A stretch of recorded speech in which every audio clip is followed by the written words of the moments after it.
Ready start.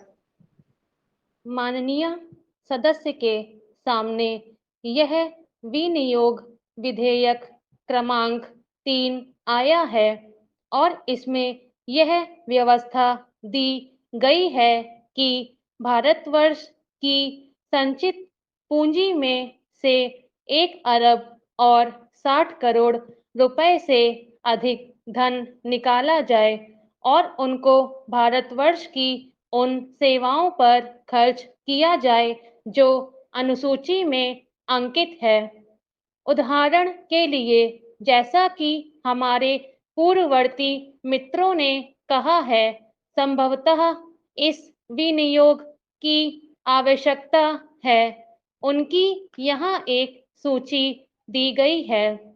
इस वर्ष 1968 की भारतवर्ष में सारे किसानों के लिए और उन दूसरे मित्रों के लिए जो किसानी करते रहे हैं, उनके सामने एक प्रश्न रहा है और वह प्रश्न यह रहा है कि उनकी सरकार और उनके कुछ बोलने वाले जब तक यह बात कहते फिर रहे हैं कि देश में हरित क्रांति आनी चाहिए। हाँ, हरित क्रांति आ रही है। इससे पूर्व भी कांग्रेस पक्ष की ओर से समय समय पर इसी प्रकार के नारे दिए गए।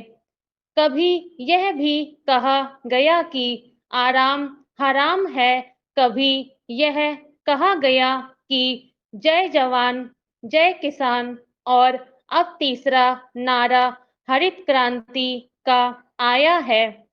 हम समझते हैं कि इस नारे में कोई दम नहीं है। इस नारे में इसलिए कोई दम नहीं है क्योंकि यह नारा देखने में बहुत आकर्षक, बहुत सुंदर है, लेकिन इसके पीछे तथ्य बिल्कुल नहीं है। किसानों के ऊपर टैक्स लगाने की मंत्रिमंडल के द्वारा और कांग्रेस के अन्य मित्रों के द्वारा जो बात कही गई है, वे मित्र कभी खेती करते नहीं हैं और ना खेती के बारे में जानकारी ही रखते हैं।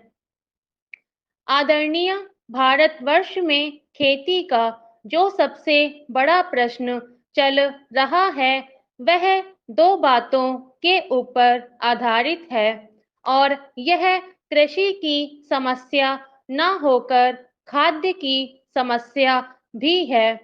प्रतिवर्ष हम खाद्य के रूप में बाहर से करोड़ों रुपयों का अनाज मंगाते हैं और अनाज का उत्पादन करने के लिए हम प्रतिवर्ष करोड़ों रुपए की खाद मंगाते हैं।